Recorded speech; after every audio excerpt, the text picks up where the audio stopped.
Hello, my name is Brian Green and I am the Columbia College librarian. And today in this tutorial, we're going to go over some of the basics of searching in our scholarly databases that we have access to here through the library. And yeah, so let's jump right into it.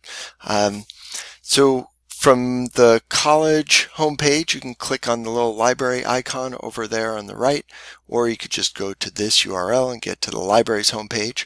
That's where you need to go to access these databases.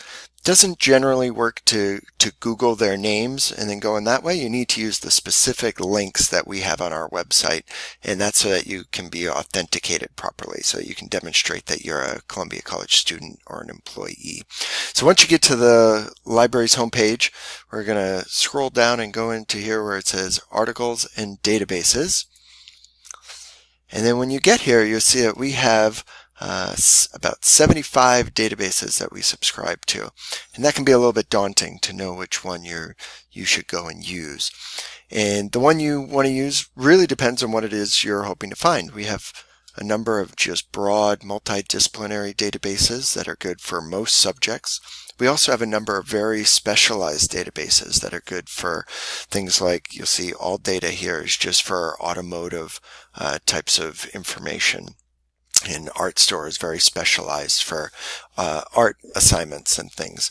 Anybody is welcome to use them, but they're really geared towards people, students and instructors in those subjects. So depending on what your topic is, what it is you're looking for, that will help you decide where to look.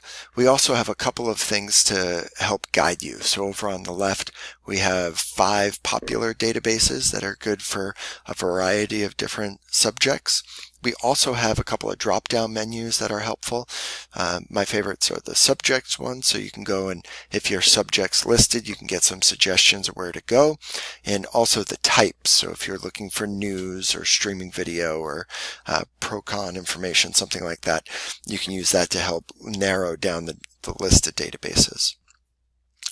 Now, I'm on campus, so when I click on one of these links, I'm going to just go right into it because the databases recognize my IP address of my computer and know that I'm affiliated with the college.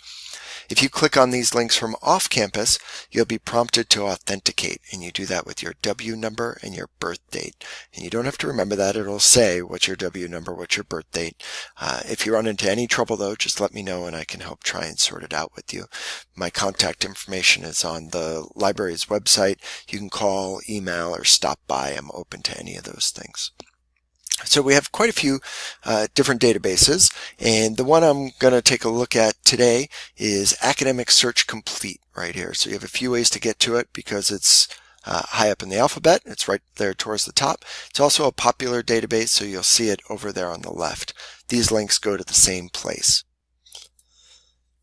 So once I get into the database, and this is their splash page, the home page for the database, and you have a search box up here. You can type in anything you like. I like to start off by doing just a couple of keywords, maybe 2-3 keywords, and that's because while we're searching, thousands of journals here, thousands of journals and magazines, it's a little bit different than when you're searching Google, and Google's searching billions of websites. So you can type in a whole sentence into Google, and generally it's very good at finding something that matches something close to what you searched for. Here it's a little bit different, so you have to be a little more thoughtful about the terms you're using. So I like to pick 1, 2, maybe 3 words to start out with, and see where we start. So I'm going to type in career satisfaction, and here I get a results list. I can take a look at each of these. So this is the title of the article. Here are the authors. Here's where it was published, some information or publication information like when and the page numbers and so forth. If I want to see the whole article, I can click on the full text links there. I can also, if I look over on the left, I can see some of my limits. So if I want to just see the full text of an article, I can click that and it's going to reduce it. So now it's only bringing back results that we have the full text of. And I can also take a look at the dates. So this is saying of these 6,000 articles, the oldest one's from 1935. And so maybe I want to just look at some newer stuff. So I can use this slide bar, pull it up maybe the last 10 years or so. and now I'm reducing my search even more. So then these, if I want to take a look at one of these articles, I can go in and click on this, and here I get some information about it, including an abstract, which is essentially just a little summary of the article. Over on the right, if I look over here, I have some information where I can save the article, I can email it to myself, I can get a citation. Scroll down to MLA is the most common one you'll encounter here. Keep in mind though, these are, while they're often pretty good, they're usually not perfect, so you might need to tweak them a little bit so that they're in the most current format. They also offer APA, which is another common citation format used here at the college. So another thing that I like to do is click over on this add to folder. So if I find an item I'm interested in, I click on that. It's like putting it up into my shopping cart. And then I can click on this folder here as I go along and do a bunch of different searches, and I can see all the ones that I've saved. So I keep them in one spot there. So I'm going to go back to my results list and take a look at some of these and say, oh, okay, maybe these are okay, or maybe they're not quite what I was looking for. If I see ones I'm interested in, again, I'll click on that little folder icon.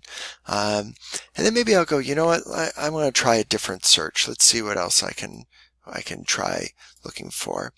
And so maybe I try job and happiness. All right, and so you want to think of a few different things like that. And so here again we have the title, who the authors are, and this time it's giving me an option of seeing the full text in HTML, so that just means it's like a web page.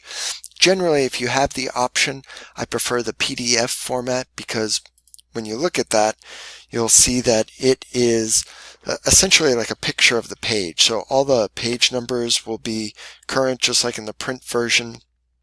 The formatting will be the same, so it can be a little easier to look at. So again, if I have the option, I try and go with the PDF version. But both of them, the words are the same in both different versions.